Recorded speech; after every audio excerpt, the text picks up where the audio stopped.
everyone. So we are about to start our House Series debate. Welcome. The objective today is to discuss how political science can create knowledge about one of the most complex issues of our times, which is climate change. Although, of course, a very urgent problem, as we all know, requiring action is also a very contested issue. So all the knowledge that we create will be very, very welcome. And the objective today is to discuss how different methods can be used, their limitations, and the impact that such knowledge can have. So the participants in this debate, which we very much appreciate them all, are in alphabetic order. So we have Molly Andrews. She is an honorary professor of political psychology at the Social Research Institute, University College London, and co-director of the Association of Narrative Research and Practice. We have Erik Bucy. Is a Regent Professor of Strategic Communication at Texas Tech University, where he teaches and conducts research on visual politics, nonverbal communication, disinformation, and public information about the press. Then we have Silvia Fierascu. Okay, she's a lecturer at the Department of Philosophy and Communication Sciences, founder and director of the Fab Lab. I really like this name, which is a social fabrics research lab, and researcher at the Big Data Science Laboratory, all at West University, Timisoara. And last but not least, we have Akos Mate. He is a computational social scientist, a research fellow at the Center for Social Sciences in Hungary. His research area is the political economy of the European Union, and he uses methods that are related with automated text analysis, various machine learning approaches, network analysis, and more traditional econometric techniques. So next, Sebastian will very briefly explain how our debate will be organized. And again, thank you so much for being here, and I hope you enjoy it. Yes, so thank you very much. Also for the attendance, both in the room and online. We're very thrilled that we created so much interest here. The way we envision these to unfold is that we now initially will give a few minutes to every panelist to talk about the specific method that they are an expert in and how this could be used to study a relevant aspect of climate change policy. And then in a second round, essentially start to open this more in terms of a sort of a debate, a conversation where we will ask questions to each other. Susana and I will ask questions on the strengths and weaknesses and the usefulness of these particular methods. And then in a third step, discuss a little bit where we see, for example, these methods could complement each other or where that is maybe not possible. And so on. And lastly, the last 20 minutes, half an hour, depending how events unfold here, we will have time for questions. Questions both from the audience here in the room, but also questions from the online audience. Right. So if you have any questions for the panelists, you can type this in the message chat online. You should type who the question is directed to so that we know who it is directed to, and we will try. We have a lot of people online. If everybody asks a question, we will definitely not have the time to answer them all. So we might be selective, but feel free to ask questions, and please make sure indicate who the question is for. That's very important so that we also know, may not be obvious from the question. I hope I'm not forgetting anything. That's the plan. And now we see how things unfold, and we just go from left to right and start with Silvia first. Great. Hi, everyone. Thank you very much for the invitation. I'm really thrilled to be here. I represent the social network analysis camp in this debate. which is actually a multidisciplinary endeavor. I believe very much in the integrating part of network analysis, bringing together mixed methods research designs. And since we talk about climate change, I think this is by definition an approach or an issue that is, it involves multiple types of players, multiple types of debates, interactions, and so on. So social network analysis as a methodology, the first thing that it can do, it can map all the stakeholders involved in different aspects of climate change. We can talk about different types of data collection when it comes to climate change issues, from more objective data collection, such as contracts, diplomatic ties, all sorts of objective interactions among different actors, to very subjective ones, like how they interact in conversations, in communications, formal and informal communications. We can map processes, for example, and formal processes and informal processes. And from there, see how communities emerge, how the network structures, the ecosystems look like, whether they are fragmented, whether they are centralized. And then what is really interesting about network analysis is that it allows you to really act on it.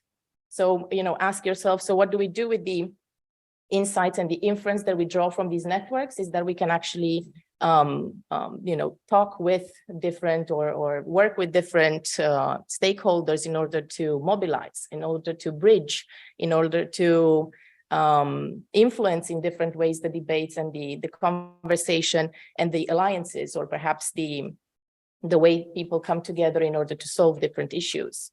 I would be really interested to see how we can further debate different approaches very concretely around this. I'm very happy that, for example, here at KU Leuven, there is a research group, an ERC research group led by Katja Biedenkopf. She's an associate professor in sustainable politics, and she won an ERC called Polycarbon. And the entire project is about, for example, mapping the global aspect of carbon policy pricing, and to understand a little bit all the friction and the conflicts and the alliances around this. And the network approach is definitely the one that sparked or helps a lot the project to move forward. But this is obviously complemented with more qualitative or more quantitative approaches, depending on, all the different threads of research that come up from this. Thank you. All right, I'll follow that up with something completely different. And that's a focus on visual analysis, although there are some complementary aspects to it. And I do see it also as part of a project of multi-methods. And there's both qualitative and small scale ways of analyzing images. And there's large scale, increasingly very vast, large scale ways of analyzing images that are computational in nature. But my approach is to take the issues or a crisis or any kind of major development like this, and to look at it visually. So what's the landscape of how it's represented in news, on social media, among both more formal and informal channels, and then to try to characterize that environment and do some type of preliminary analysis where you might derive out of that some consistent patterns. So it's kind of a pattern recognition process. But from a research or analytical point of view, that might end up in generating visual frames or kind of consistent containers of meaning that both on their own almost define the problem and suggest a moral evaluation. So it's kind of the definition of a frame. And you can see this consistency when you look across vast sets of images. It's a little bit harder for instance, computational tools to recognize, but if you have consistent criteria, what you're looking for in a set of images, you can at least describe the environment descriptively. And then what do you do with that? So I'm interested not only in how a problem area or a crisis like climate change is represented, but then what effect those images and the visual portrayal might have on an audience or on public opinion or on certain kind of policy suggestions or momentum in a particular direction. And do the visuals help move that? Early on in climate change, it was very hard to visualize because people kept asking, skeptics kept asking, well, where's the evidence for it? Well, we had scientific evidence of warming, but there wasn't the visual confirmation. And the minute that started to happen, you started to see more of a begrudging acceptance of this as a real phenomenon. Of course, it was among scientists, but among the activist public. And it became harder to sustain a debate against it. And so I think visuals can contribute to a kind of a lot of more, I don't know, let's say reasoned or evidence-based discussion when we treat them as information. So it's not just a distraction or kind of a decorative portrayal of what an event looks like. It's actual information. And particularly you think about weather-related issues or climate-related issues, and just think of a typical weather map. When you see that on television or when you see it on your phone, there's no question that's information. And so, you know, why do we have a hard time accepting, for instance, making the leap from that kind of scientific data to a visual portrayal of a landscape also as information? So I look at all types of visuals as information. And when you show different categories or frames of images to the audience, then you can start to see what the pattern and response is across those frames. So let me just give you two quick examples. In the case of fracking, I've studied that systematically. I'm in West Texas at a university called Texas Tech. We're 100 miles within the or from the Permian Basin, where there's all kinds of fracking. Now, love it, hate it, despise it, it's happening. And it's a really bleak visual landscape down there, right? So anyway, it's a big topic, and particularly at a school like mine, we've got engineering school, but also a department of petroleum engineering. And as you can imagine, it's big and it's significant on the campus. So we just wanted to study the issue from this visual point of view and portray it both as an environmental risk, as well as the other argument is that it's an economic benefit. So you start to look at all the images out there about this, and it's pretty obvious when something is risky and looks dangerous, and it might represent pollution, or it might represent cloudy water coming out of the tap, or even some images where you can take a lighter and actually light your water on fire because there's methane in the water.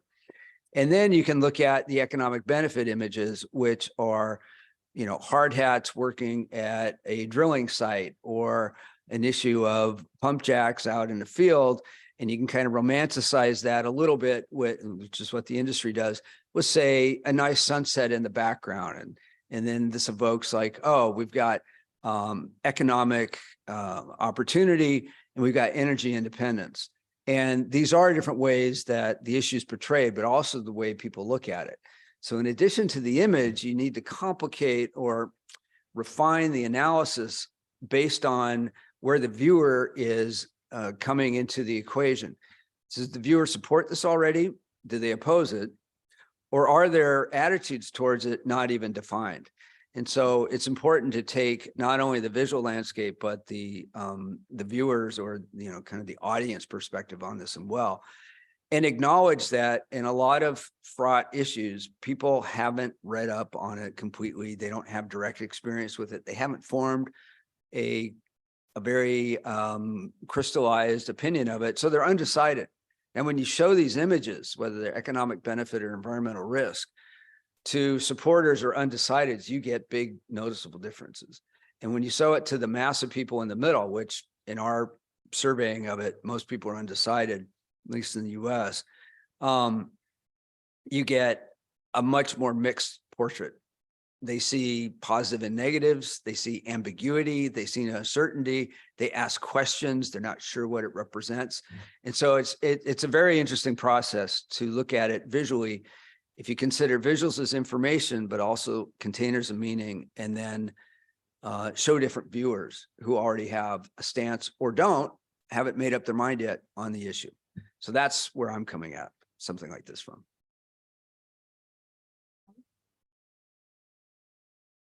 Hello, and thank you for inviting me to be part of this. I have to say that I'm actually not somebody who has done research related to climate change. And I think that's the same as some of us on the panel, but it's definitely true of me.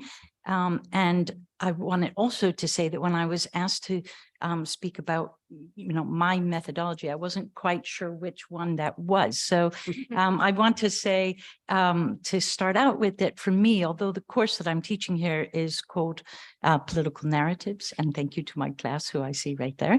For me, that does not really so much represent a methodology as an epistemology, actually. The way that you regard the information that you're gathering, be it in whatever different kind of methodological toolkit. And for me, so I'm going to talk a little bit about the work that I have done, and that I tends to be in-depth, semi-structured interviews, sometimes carried out over long periods of time. One study I'm doing, I am in the 28th year, so this really quite in-depth trawling, okay?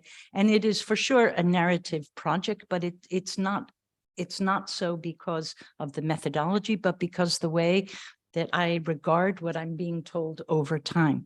But I'm going to talk for a moment then about semi-structured interviews and how I think that might be one useful thing, only one useful thing for us to use as we're trying to find out about how people understand or don't understand, connect to the problem of climate change. So I think that one of the things that challenges is first for us to actually explore what is people's understanding of not only the world around them, but actually how this macro problem impacts on their daily lives.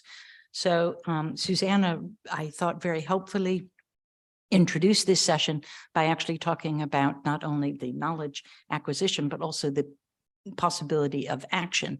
And my own work very much looks at the relationship between trying to understand where people's political worldviews, looking at how mobilization does or doesn't happen, and then how that mobilization does or doesn't result in political action. So I think if you are interested in trying to get a grip on how people, why don't people who say they care a lot about climate change, why don't they do anything? Why don't we do anything? I think actually interviewing is a pretty useful thing to do.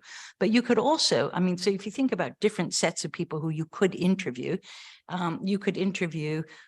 people who say they care and actually don't do very much. You could interview very helpfully, I think, climate change activists, actually to try to understand what happened in their accounts of how they did become mobilized. Or equally, very, very important in this sort of prism of stories are climate change deniers. And I use that word, I know it's loaded, but that's how I see it. But to see actually how people who don't at all think there is a problem, how do they construct the world? How do they understand those images, Erik? And I think that's very, very important in terms of us trying to get a grip on that. The last thing I want to do is just tell you very briefly about a very big study that I was involved with, although I myself have not done what I would call climate change related research. I was involved with a project in the UK, which was called Novella, which is narratives of varied everyday life and linked approaches. And one of the 5 projects that was on this big ESRC study was called Family Lives and the Environment. And here we were trying to examine the positioning and understanding of environment and environmental concerns within family members and groups, okay? How do kids, how do parents, siblings, how do these things enter our daily lives? And so this study was carried out over several countries and involved, but the data, and this is where I come back to that original question, it was a narrative study, absolutely a narrative study of everyday life, but the methods were interviews, archival research, secondary analysis, map making, which I think we've already heard about, which is super important, and photo elicitation. And the map making, for instance, which I wasn't part of, but I thought it was really, really interesting. So this was in India and the UK, this particular part of the project. And people went on guided walks with kids, okay, so that we could see actually how they went to school, how they came home, et cetera. And this and the family had in preparation for this, decided where they should walk, okay? And this actually produced quite surprising data, actually, which they were then asked to feed into this wider story of how the environment impacts their lives. And what you end up finding is that people do go quite circuitous routes to avoid all sorts of things, or actually have impacts on their lungs but they don't necessarily say, oh, well, I'm going to become a climate change activist, therefore. So that's just the kind of thing I think that we can learn with this sort of wide range of, let's say, narrative methodologies. But I think that, and I know we're going to get to this in a moment, I think that what's really, really important is to think of this as just one piece, that we actually we might gain in-depth knowledge that way, but in terms of trying to understand prevalence and incidence of problems, narrative is not really going to be the way to go. Thanks. Thank you. So I think my perspective is probably the most useful from the perspective of doing text as data methods. Yeah, sure. Just let me know if you can hear it. Excellent. Great. So basically what climate change does, we all know, but the other thing that it does, it generates a great amount of discourse, because people talk about it, either saying that, look, it's a real problem and we should do something about it. And other people talk about it as well, like, it's just fake news, worry about things that impact your life next Tuesday. And, you know, and the amount of text that comes out of this discourse is just staggering, right? It's not humanly possible to get even just a bird's eye view of this text. And this is why these so-called big data tools, and especially when applied directly to text, are so useful, not because they are conveying the ultimate truth about the text, but because it actually gives us a chance to have an overview of what's happening. And a couple of useful avenues, I think, that you can do, and I think people are doing with text data, is that basically you can get the sentiment of the discourse. It's not just necessarily pro or against, or happy or sad. You know, sentiment can be, you know, whatever you want to define it as based on your research question.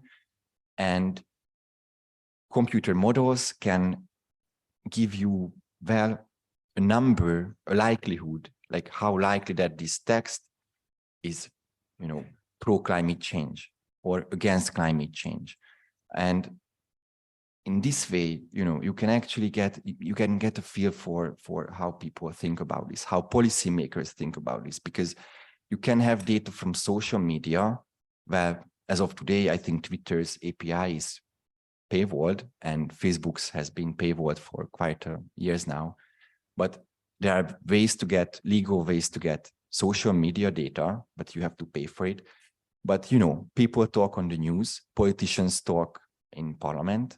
There are many, many ways how you can get text data, not just speeches, you can get legal documents, all sorts of sources, and you can actually see who talks about what, right? Maybe a politician is only talking about environmental policy because she's part of a single issue policy group. Maybe a prime minister is talking about everything but climate policy, right? That's an equally telling sign that is just not something that is in the focus of the administration. And you can do this sort of thing to hold, you know, clusters of actors like NGOs, international organizations, and so on and so forth, because everyone just loves writing reports. If there's something that, you know, international organizations love to do, it's reports. They have to do reports, the flagships, the quarterly, and the, you know, the biannual reports. So you've got no shortage of input.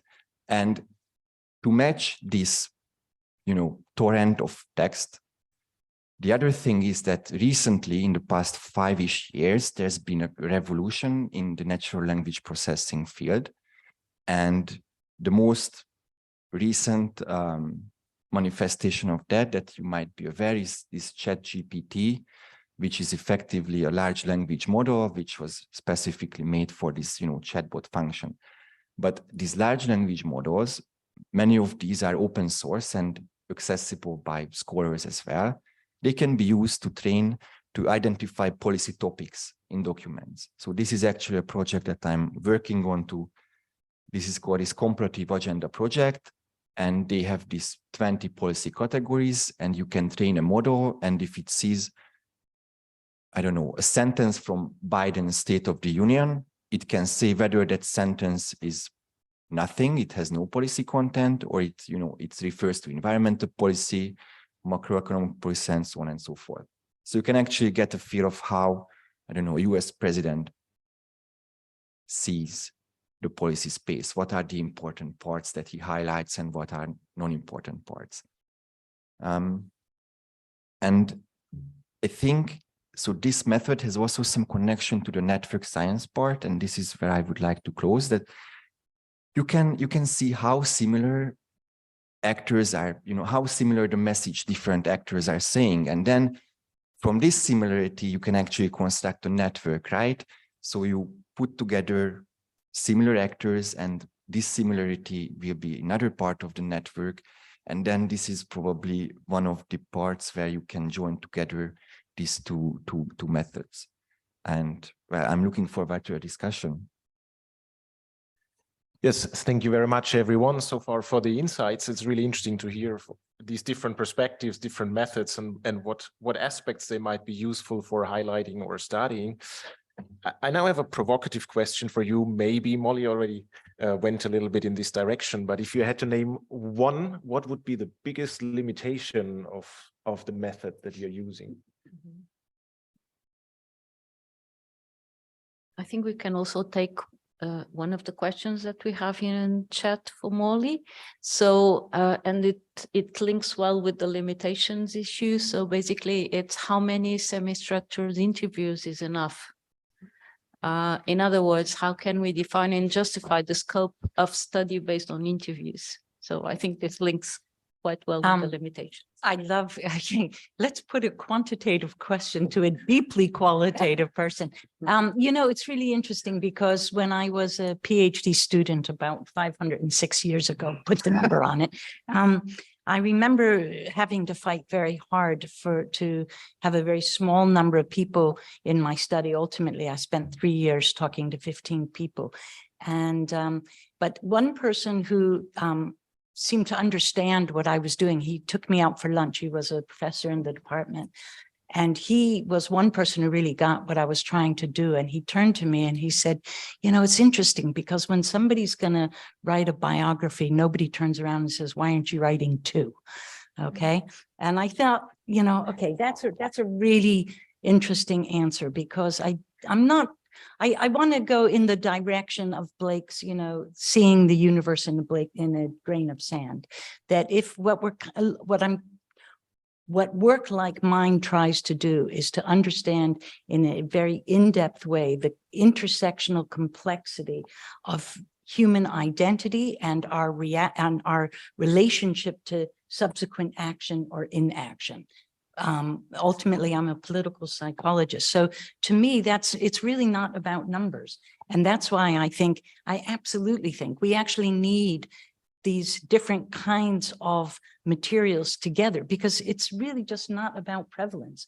So you could do 15, you could do, you probably can't do a huge number because there's only 24 hours in the day. And it's, so I think a really key question is how you select who's going to be in whatever, if it's an interview or if it's participant observation or it's a mixture of all these things. But I think you have to be really clear on what kind of question you're trying to answer. And for me, that really is, the response to that is not about numbers. Okay, the response to that for me is how you're going to collect your data. But you have to be clear what that question is. I'd like to maybe follow up on this. I think for network analysis as well, one of the limitations is the input data. So depending on how you choose how to connect, it's very easy to think that everything is connected, but not everything is connected in a meaningful way. And we had a debate, for example, around urban studies, urban mobilization. What are the, what are the nodes, what are the edges, what are the entities, and what are the connections that you'll be looking at? The choice of the connection that you'll be looking at has a lot to do with what you can get out of this methodology. So indeed, the quality, and I think that also bridges back to the more quantitative approaches of big data and training models and things like that. There are the biases of the researcher who can get in the way of doing good quality science. And there's the incapacity of getting good quality data, either by scraping the internet, the different websites and things like that, or by asking the wrong people or the wrong questions.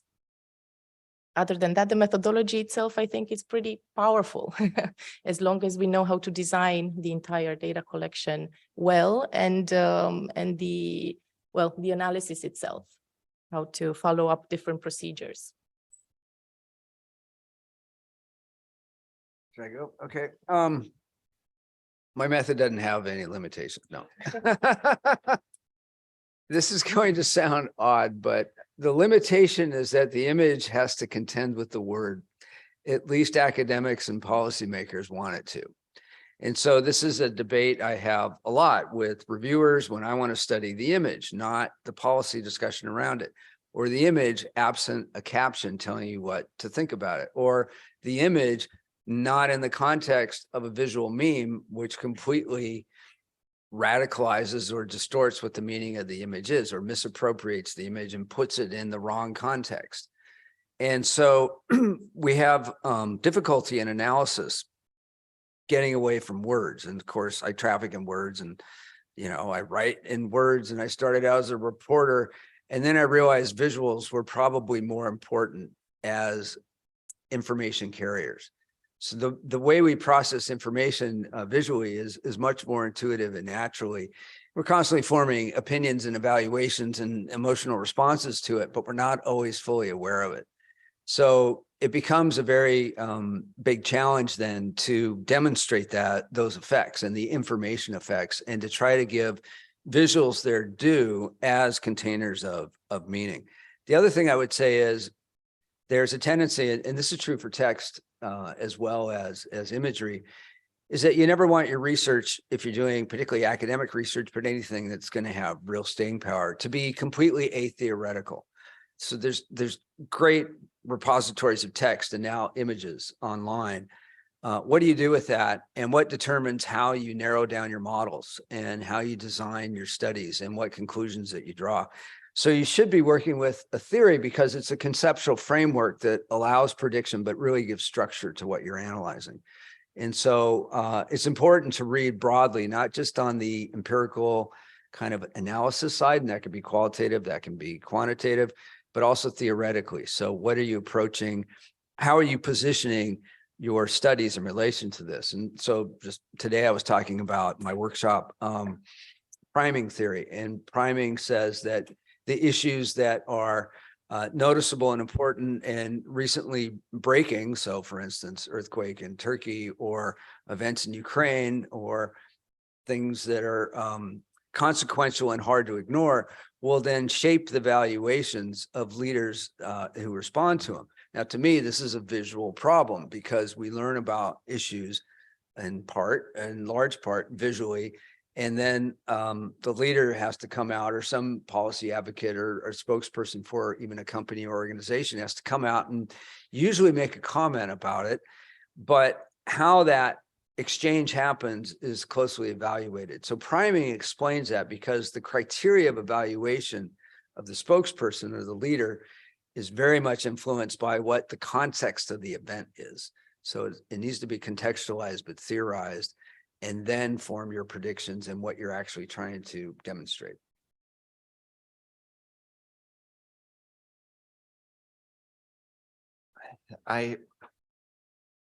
Everything was said for me, so I can just basically plus one everything. But I have to agree with Silvia. And, basically when we are talking about quantitative research, just because the data is big, it doesn't mean it's good, right? So sometimes people tend to gloss over many things because, oh, I've got 2 million or 15 million observations, so it's got to be good.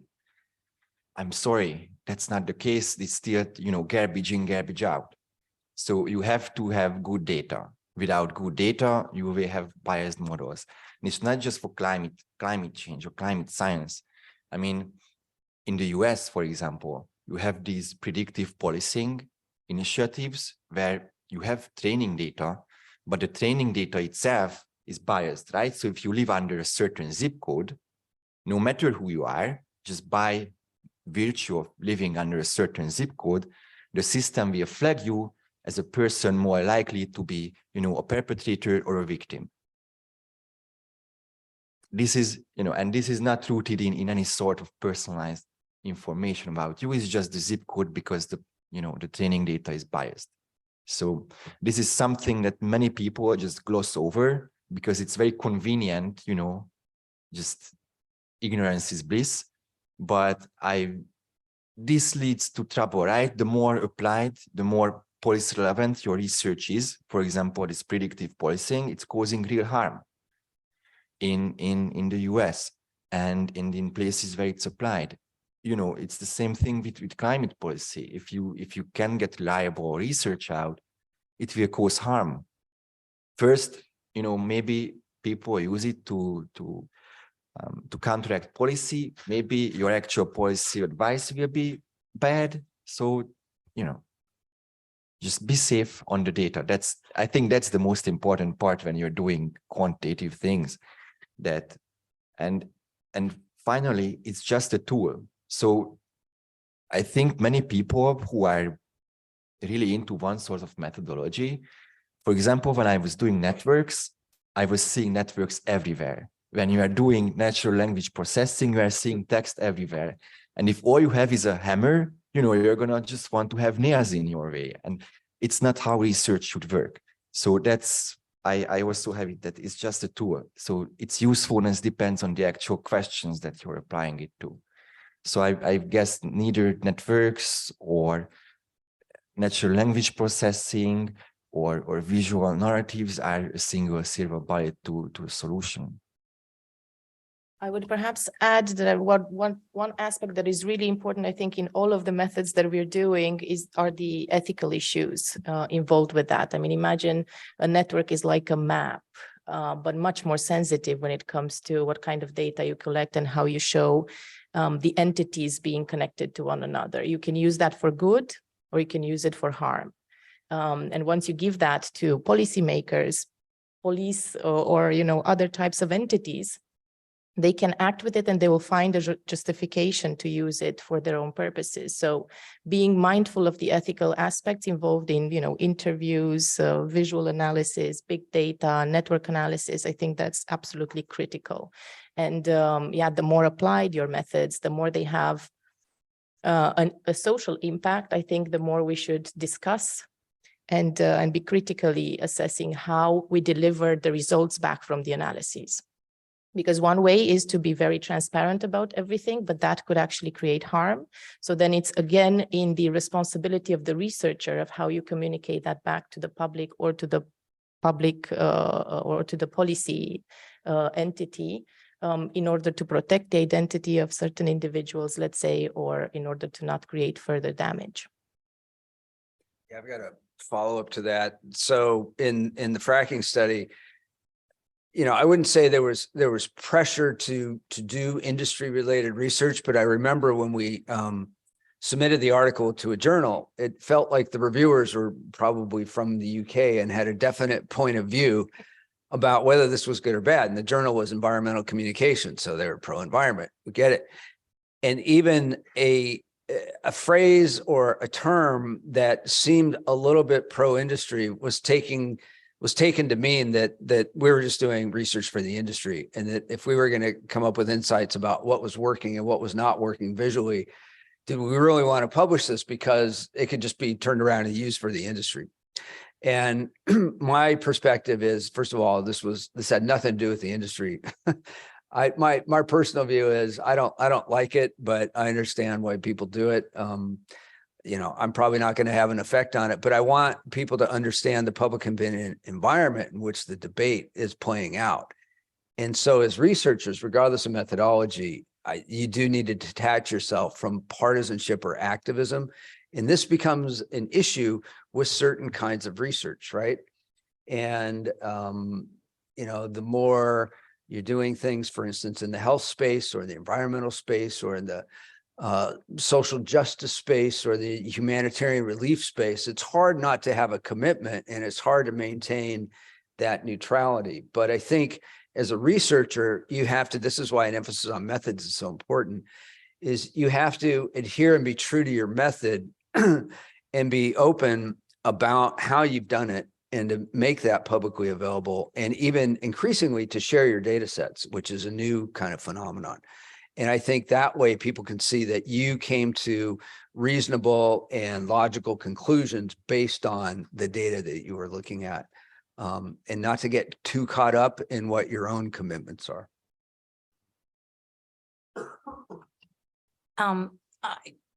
I would say that, I mean, I hear what you're saying, but I think that the whole idea that we actually are and can be deeply unbiased and neutral is itself a particular kind of narrative that we tell ourselves. And actually, when someone says, I'm totally unbiased, my alarm bells go off. Okay, so I actually would challenge that, and I think it's not that you want to push your own explicit positioning, but I think you have to have a pretty clear conversation with yourself about where you stand in relation to what you're researching. And in my line of work, you also probably you will be engaged in genuine and long conversations with people, probably before they even agree to being interviewed. As my class knows here, you know, I've talked to them quite a lot about the idea of what I would call being interviewed for the job of interviewer. Why should, I mean, I remember once actually starting out some research, and the person had agreed to be part of my study. And then she met me because we had been communicating through letters. And I arrive at her door and she hears this American accent and she says, "Ooh, not that I think you are, but do you have any proof that you're not with the CIA?"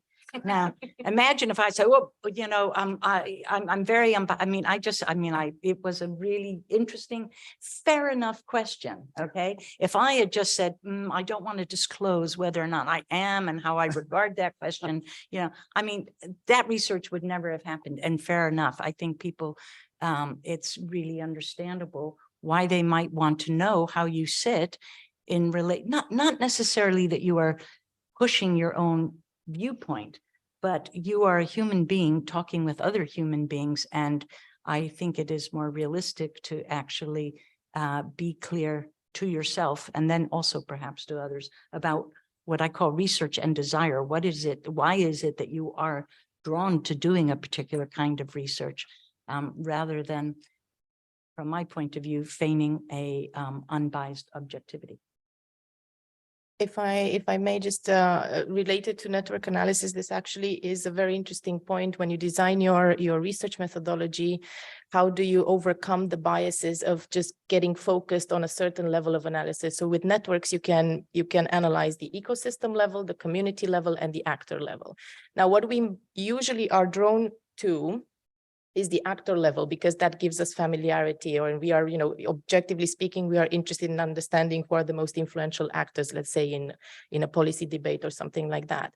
And then if we do the research starting from the actor level, instead of, you know, exploring all the three levels of analysis, it's very easy to get stuck into narratives and into theories that you know, take out of context, out of an interdependent context, a particular actor. So if you do network analysis, then, you know, consider starting from the network level, ecosystem level, understanding what is the infrastructure, the context around the embeddedness of certain entities that you are eventually trying to understand. Perfect.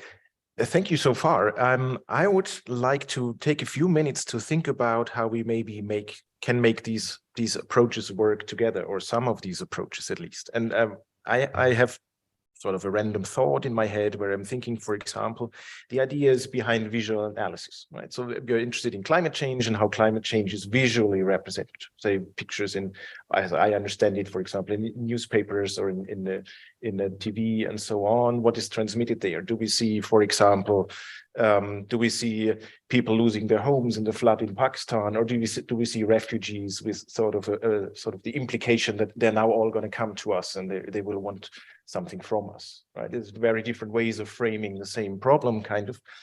And I'm wondering if that could, for example, be combined with something like network analysis, where someone identifies essentially, for example, these visuals as sort of the basis for then mapping out networks, which kinds of media outlets, news outlets map these things on the one hand nationally, but maybe even internationally, right? To the degree that these images will be transported by Reuters and others across the globe, and seeing who picks up which side of the story, for example. Would these kinds of approaches work, or would you think there's problems on your side?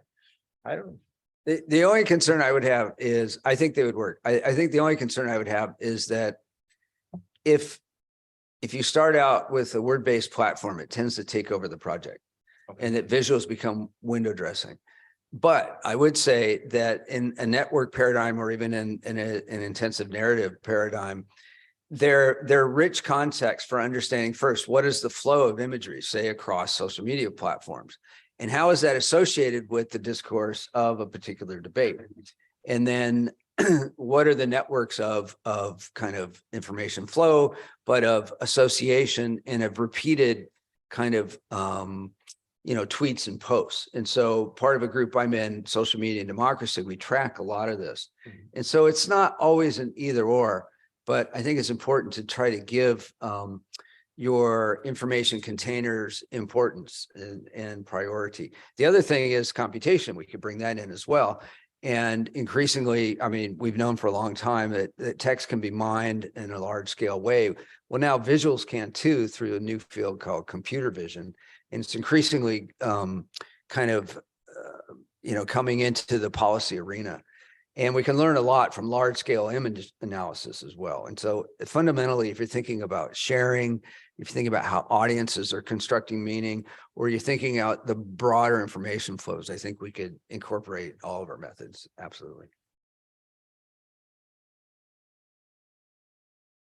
So I think that this computer vision, we actually talked about this last night, and I kept thinking about it. So I think how computer vision can actually complement this effectively case-by-case picture highlights or case studies is the same way as large-scale text analysis complements discourse analysis, right? Because discourse analysis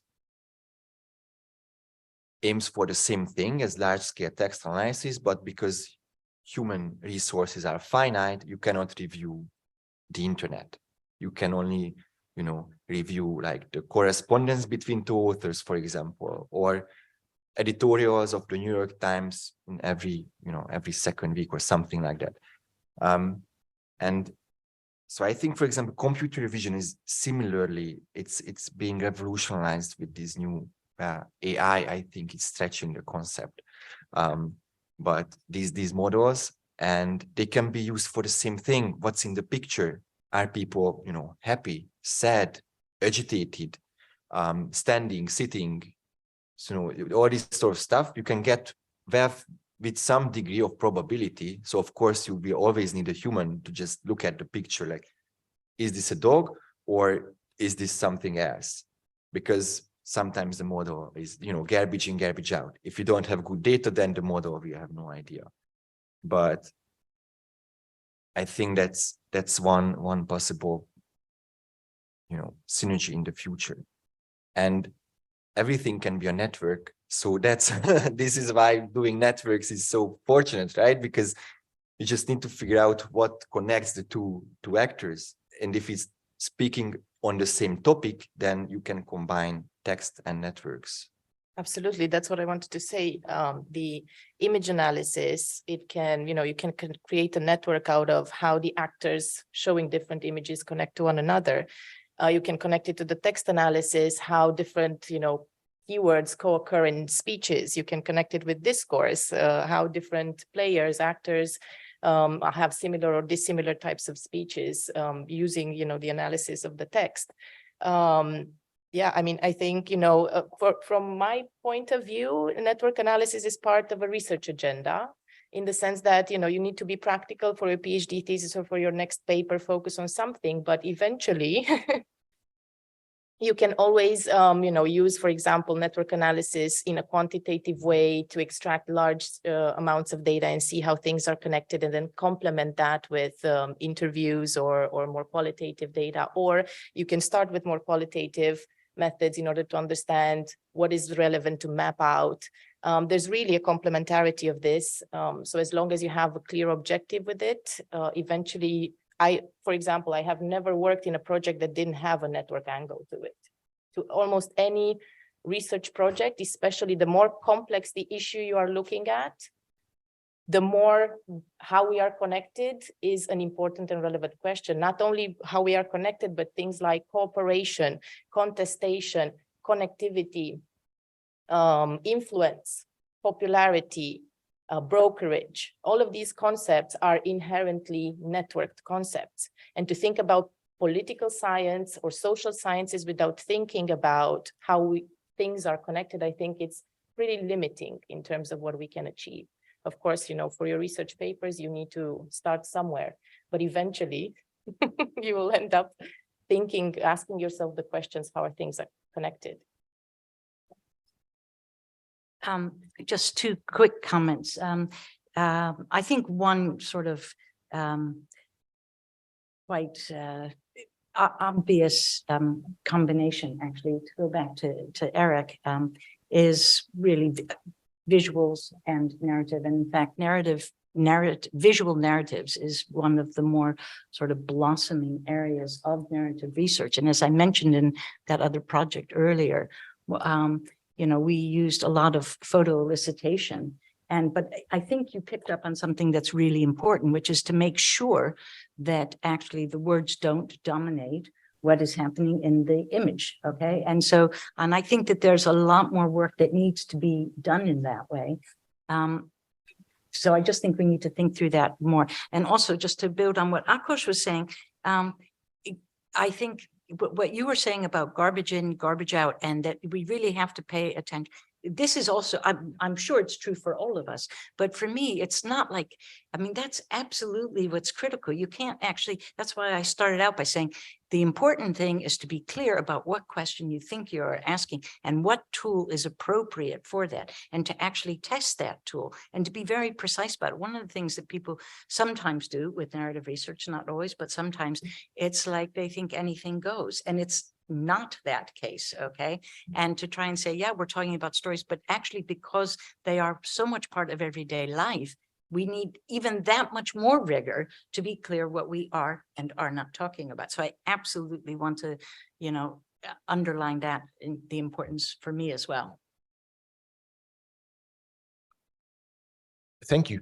I'm wondering one thing related to interviews, for example. So often there's all this cross-country survey research out there, but I'm thinking, when I hear interview, the first thing I think about is a transcript. So in one way or another, some sort of text that is produced again. If, for example, we were trying to understand sort of in a more narrative way, right? What are the narratives of people in different countries?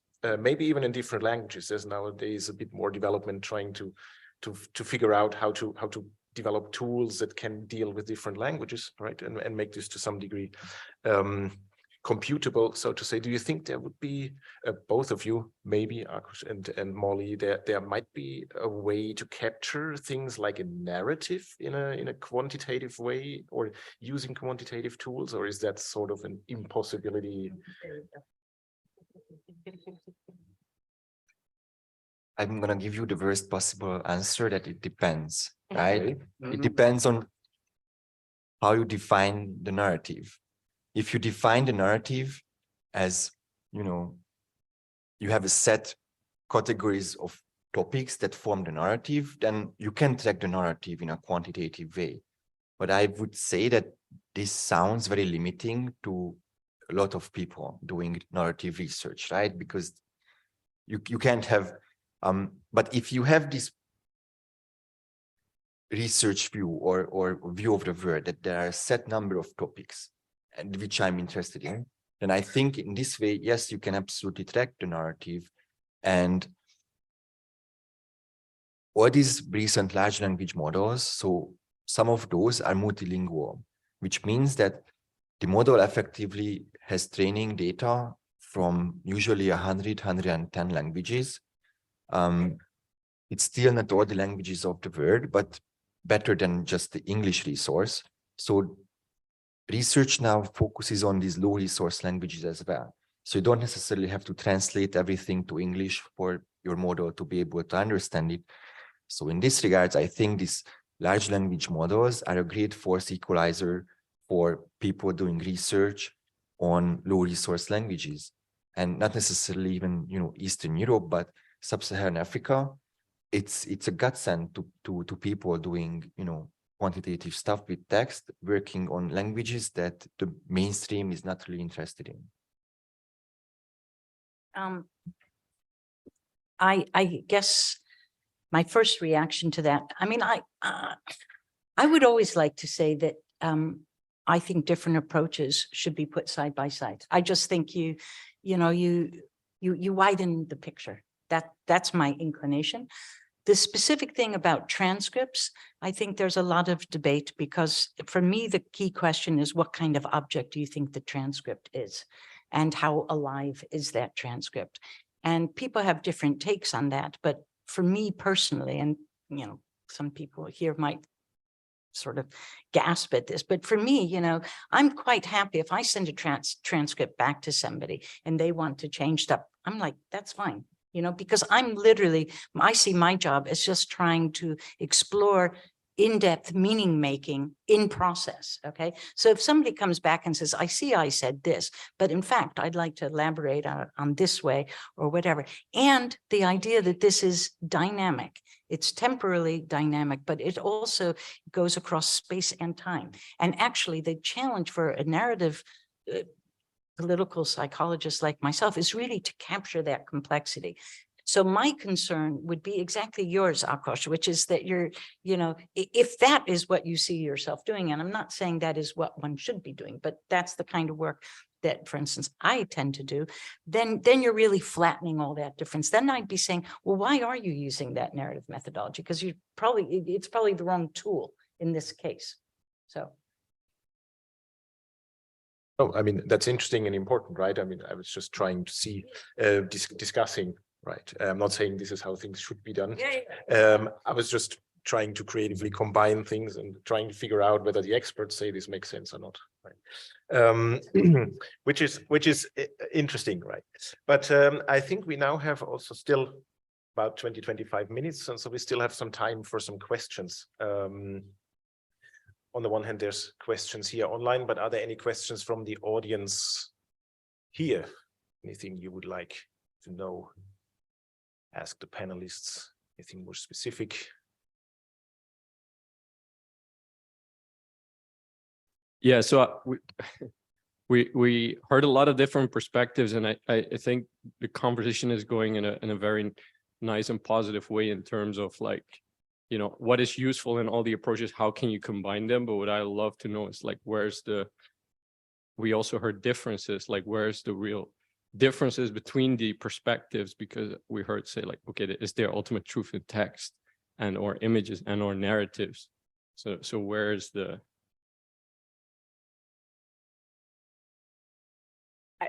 I think this wasn't a question addressed at me, it was at them, but I do have an answer for this. So if you want to start, then I can continue. No? I was thinking, so I do, for my PhD thesis, I was doing anti-corruption or state capture research. And one of the, in choice of the method and the type of data that you use in order to serve a particular purpose. I come from Romania. Romania is the most successful country in the world to put behind bars high-level politicians and business people on charges of corruption. However, corruption has not gone down in Romania. And as a network scientist, the way I figured this out was that I took public procurement data, and I looked at how the money flows between public institutions and firms that were winning public contracts. And what it turns out is that Romania's public procurement system or interactions are a hairball. So they are very much combining, high corruption risk and low corruption risk behavior. Now, the primary method of investigation of corruption in Romania is still, like 85% of the cases are investigated based on whistleblower accounts. Now, whistleblower accounts is a subjective method of investigation, and it's, as you can imagine, very limited in terms of the time, when it comes out, where it comes out, and so on and so forth. If you, however, take a look at the ecosystem and you try to map it with objective data, you find, the sort of a better representation of the reality, one that you can legally intervene upon, than asking subjectively a person to tell you how the corruption network, a covert network otherwise, looks like. So in terms of the objective of an analysis, it matters how you start, or which method you employ more, or when you employ it. This doesn't mean that, for example, combining qualitative and quantitative doesn't work. The whistleblower accounts are absolutely fundamental to validate corruption, but it is much more efficient, effective from an institutional point of view of, distributing your resources around based on a prioritization scheme that comes from more objective data. And then you can use all the power of these individuals who are trained to take a look at different things in order to validate corruption in a qualitative way. But if you do it the other way around, it doesn't serve the purpose of the objective. It's very hard to do it, and it's frustrating to see that. So I don't know if that sort of shows the complementarity based on the objective of the analysis. I like the question. It's very Twitter-esque, right? You made nice friends and now you should just fight. But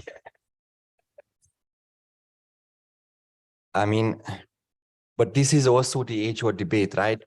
Practically between doing large-N research and small-N research. And my answer would be, the age-old answer is that, do you care about generalizing your findings or not?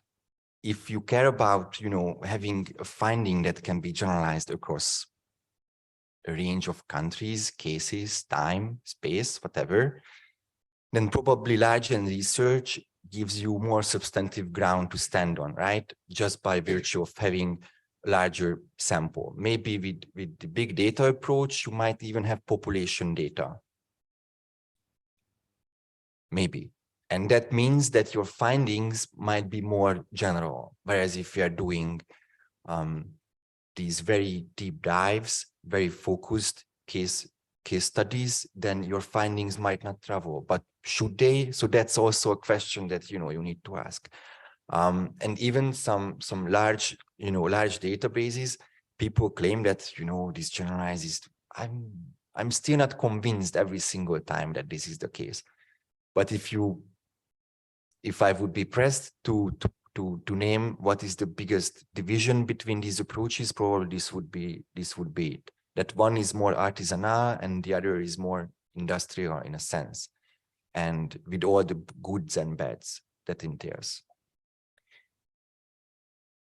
I would complement that by saying that with network analysis, I think the advantage of the methodology itself is that theoretically and analytically speaking, it bridges between small n and large n.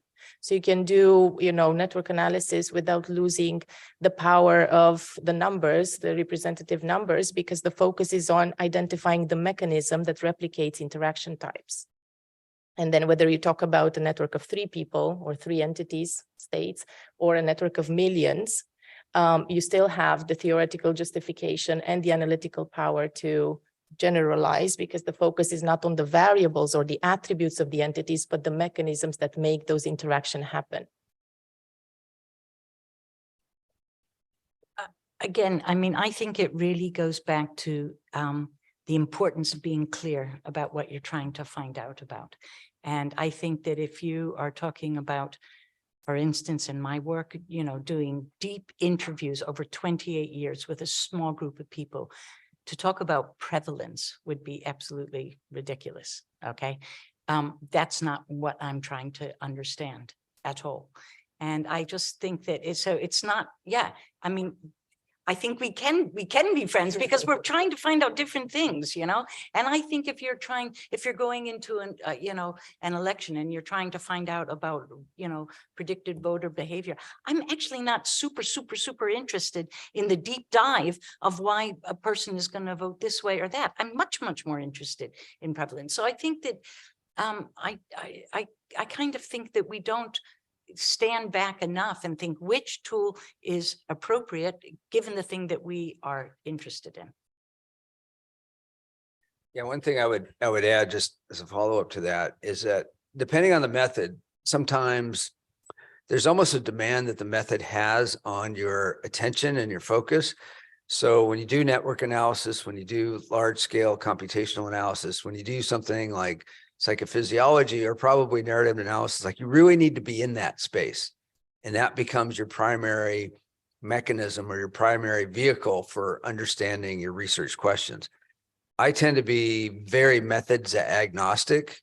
So it'd be qualitative sometimes, it'd be interview based, it'd be survey based, experimental based, working with computational scholars. I do the manual annotation. Sometimes it's social media, sometimes it's news. Like I'm really question driven when it comes to methods. So I would say the more methods, the better. And a reason for that is you want to triangulate what your findings are. So I absolutely agree that depends, the method really in some ways should answer the questions that you're interested in at the level you're interested in. But in order to get like certainty or more certainty around the answer, use multiple methods to try to get converging data. And then you can be the most certain about things. I have a question from the online audience here, which is whether anyone would have an approach to measure if policy actors learn to deal with climate change over time, in the sense that they update their beliefs about public policy and their behaviors or decisions.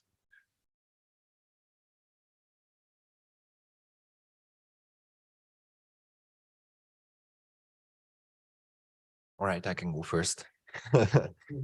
Because I think this is, so for example, quantitative text analysis is probably an ideal tool for this, right? So let's say you have a government in successive terms, for example, and you can see their messaging. And the advantage of doing it a quantitative way is that at least it's going to be internally consistent, right? So the values, the numbers, however you want to frame consistency, because there are several ways to do it, but the measure of consistency can be compared from the beginning to the end, and then you can see how the messaging changed. So I think in this regards, quantitative text analysis would be an ideal use case for this.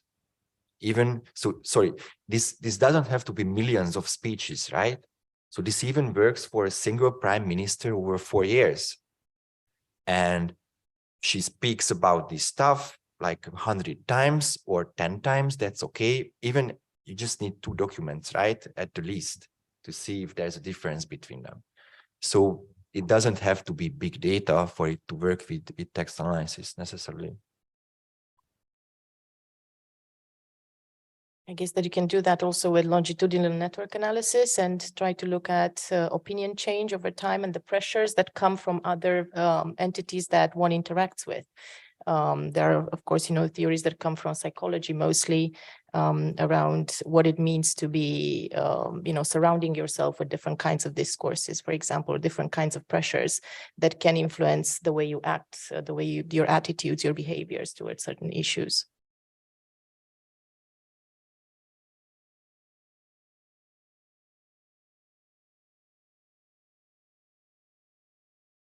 Do we have any further questions here? Or even a comment?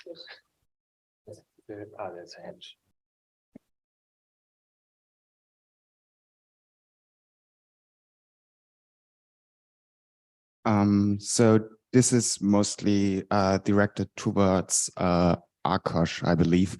But climate politics is kind of known for a huge divergence between words and actions. So we know that actors on a multitude of levels, this is true for individuals, governments, parties, businesses, trade unions, most of them say they are in favor of climate change mitigation, but their actions do not actually back those statements up. So you would really need to have a measurement idea different than just looking for their position, right? Absolutely. So let's say you are just analyzing BP's investor letters and their, CSR department and their messaging. That's basically you're analyzing bullshit, right? So you're not analyzing the actions. It's just empty promises. So this is why I said that it's just a tool, but it can get, if you want climate action from text, you will probably not get it. Because it's the marginal cost of writing an additional report for BP is nothing. The marginal cost of BP diversifying away from oil is billions of dollars. So that's the root cause that you mentioned, that talk and action has this huge gap between them. And text analysis, one thing that you can reveal this gap, right? Maybe with more convincing tools. But I would also argue that having the pictures attached to it, like BP saying one thing in their investor letters, and having the pictures of the immense infrastructure BP still puts into, I'm sorry if there are any BP shareholders here, I could say shell or whatever. It's just, something that popped into my mind without any reason. But, you can contrast the physical evidence and the written bullshit, right? So that's something that I think can be productive, especially if we are coming to this from an activist viewpoint. I'm not sure if that covers the basis that you wanted. Yeah, no, obviously. So having a lot of text is nice, but it can be, and it's just one method, right? It can solve everything, unfortunately. There's a question related online here, related a little bit to this input of text, right? You just mentioned, well, it's effectively garbage if it's written by BP and what they are saying. Not all of it, but much of it will be just window dressing. Right? And so the question here is essentially, we know that there's these biases introduced in training data, right? If I feed them all these texts, then this all sounds very well, but the model learns something that is not really representing essentially the real world, right? So this introduces these biases. Is there anything that one can do to mitigate these biases? And the question is then also, is this an inherent part of doing this type of research? And the person says he or she sees grounding theory as really important, but it often feels like theory is not taken as seriously in the quantitative space. Yeah. It's not only for you, I mean, it's for whoever can answer, right? I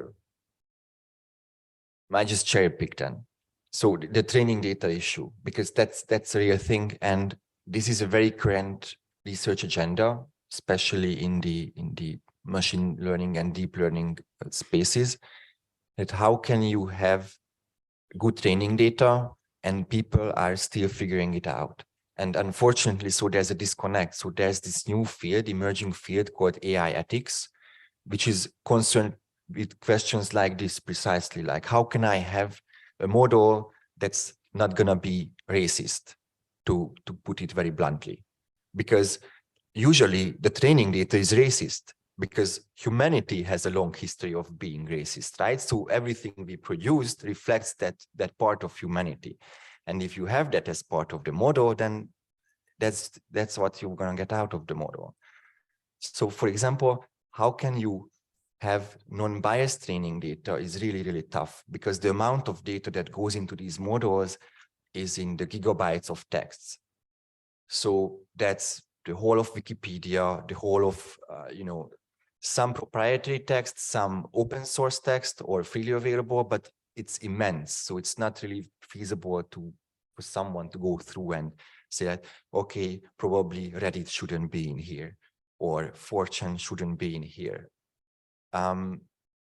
It's an ongoing research, but AI ethics. So if someone is really interested in that, there are many good AI ethics science communicators as well, and they are doing a wonderful job of highlighting these issues as well. There's another question here from the online audience about the potential or the limits of these methods with respect to causal identification. Right? So the causality, causal inference is one of the sort of important endeavors of science. The question, to what degree would you say the methods are actually in any way susceptible to causal inference or not?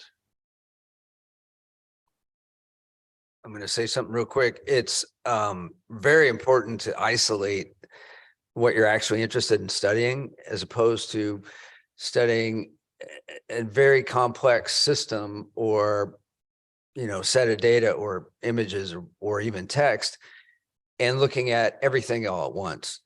And so this is where differences in discipline really matter. And so as a media person, I have no problem looking at, a television news report or a TikTok video and analyzing that as a unit of analysis. Whereas a psychologist would say there's way too much going on. We need to simplify it. Let's just, let's operationalize complexity as 3 different symbols, and more complex would be 7 different symbols, but let's not have all this confusion going on in front of the viewer. So making inferences on that, for instance, in visuals, is if I'm studying a person and I want to know their nonverbal behavior, is a lot of times don't allow their voice to be heard, because that can be, and the words that they're saying, because that can be diversionary. The words can end up having the interpretive force, and you're not really studying the visual then. So you have to be very careful to isolate what it is you're actually studying. And with climate change, you want to think about, how are people getting information, and what piece of it do you actually want to study? And that's just really good, kind of study design issues. Well, with network analysis, this is a really difficult question to answer, simply because you have the actor influences the network influences the actor. So how do you parse the two apart? And it's difficult from 2 perspectives. So first, the question that we ask is this social influence or is it social selection? Social selection being, influence being, are we forming ties based on the fact that, we like something about the other person, or because we have an underlying connection or an underlying sharing of homophily with the other person. So analytically speaking, it's also difficult to parse apart the underlying homophily issue. So what is the hidden reason why we connect to one another? Do we connect because, I don't know, we both eventually like the same things, or do we connect because we are part of the same institution, and so on and so forth? Regression analyses, which are the typical tools for causal analysis in quantitative science, for example, are literally the most complex models that you can think about in quantitative science as of now. Computationally, it's very difficult. And the problem is that models of specification of models with network analysis, technically, they suffer from degeneracy. That's what it's called. Because of the complexity of the different textures of the networks that you can have and the large size of them, the model cannot converge all the time. And then it's very difficult to have a theoretical specification and then to apply the regression model to it, unless you do some sort of simplification of your theoretical model in order to arrive at some conclusion statistically. So in network science, you can go both ways. You can go into doing predictions, and then the larger your network, meaning everything that is above 2000 nodes, needs to simplify the reality in order for us to be able to do causal analysis in that sense. Or you can do a very good descriptive analysis, just so responsible, just so storytelling, so to say. So yeah, it really depends on what kind of data you have, how complex your phenomenon of investigation is. But I think with networks, the best way is to first do a very good descriptive analysis. And then if you decide to go for causal questions, be mindful about the assumptions that you need to do and the simplifications that you need to do to the real data that you've collected in order to get significance. You can gain you can do hypothesis testing without doing regression analyses. And those are tools that come from network science that are not actually that much used in social sciences, especially in political sciences. So there's also this disciplinary, so to say, dogmatism. If you're a quantitative analyst, you will always, get your supervisor pressuring you to say that X causes Y. With networks, I think it's a much more complicated story that you need to get across. But I think by now, social sciences and political science has become very much aware of the network approach as being a valid way of doing research.